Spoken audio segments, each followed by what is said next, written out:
Now that you know how to work with negative exponents, it is important that you know how to perform operations involving rational exponents or exponents that are fractions. So now that you know how to work with negative exponents, it is important that you know how to perform operations involving rational exponents or exponents that are fractions. First, let's learn how to work with rational exponents of the form 1 over n, where n is a rational number, such as 1, 2, 3, or 4. So first we'll learn how to work with rational exponents of the form 1 over n. The following law should be applied whenever you are dealing with rational exponents of this form. So always apply this law when you're dealing with rational exponents of the form 1 over n. So nth root of x is equal to x to the power of 1 over n, where n is a natural number.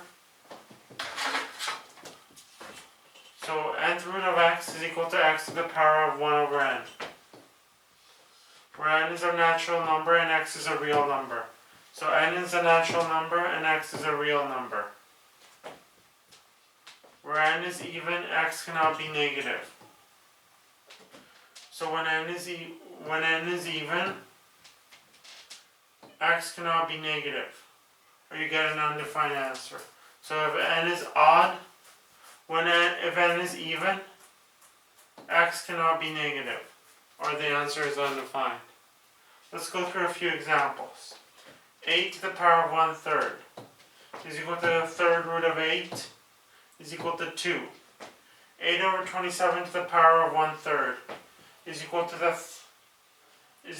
third root of 8 over 27 is equal to the third root of 8 divided by the third root of 27 is equal to 2 over 3.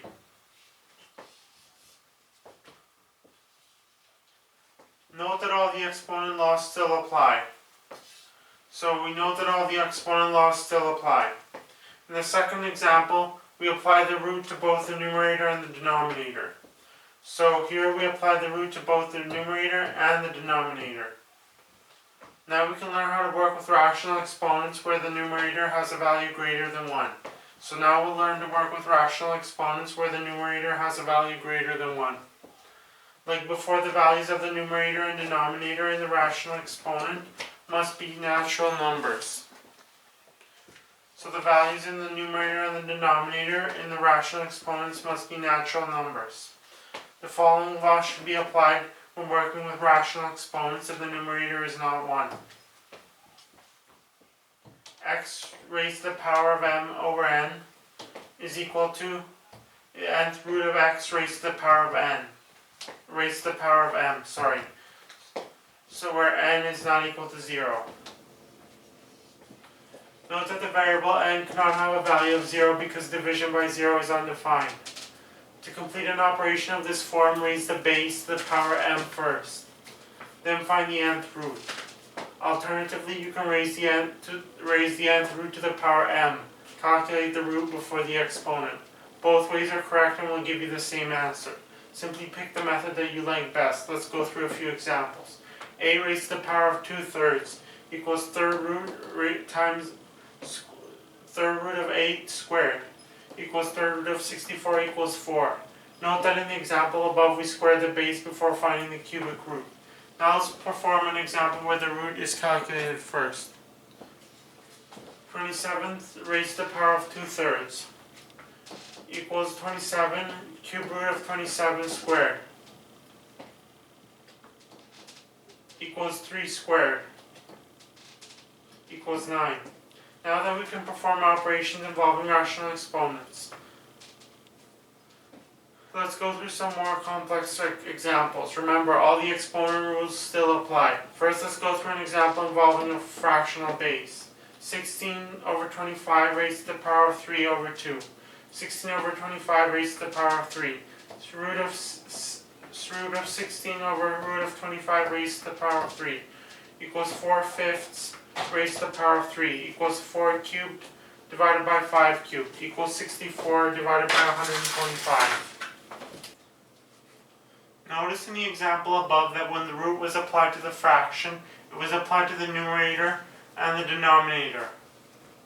So we noticed in the example above that when the root was applied to the fraction, it was applied to the numerator and the denominator. When dealing with rational exponents and roots, all exponent laws remain the same. So when we deal with rational exponents and roots, all exponent laws remain the same. Now let's go through a more complex example. We have y raised to 1/4 squared times y raised to negative 1/2 squared. First, apply the product of a power rule so that each y variable has one exponent. So first we apply the product of a power rule so each y variable has one exponent. So we know that when we have a power raised to a power, we can just multiply the two powers together. So that's what we're going to do. 1/4 times 2 is equal to 1/2, and negative 1/2 times 2 is equal to negative 1. To add the exponents, we need to have the same denominator in the rational exponents. So now we can use the product rule and add the exponents because the bases are the same. So we have to add 1/2 to negative 1. So we need the same denominator in the rational exponents. So we switch this, we change this from negative 1, we change it to negative 2/2. Now apply the product rule by adding the two exponents, 1/2 and negative 2/2. So now we apply the product rule and we add the two exponents, 1/2 and negative 2/2.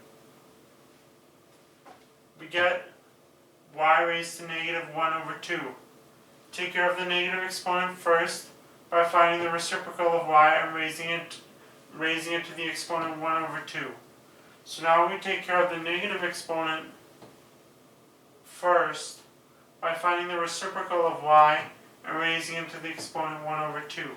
The reciprocal of y is 1/y, and we raise y to the absolute value of the exponent, which is 1/2. Now we just take the square root of y. So we have 1/root of y, and that's our final answer.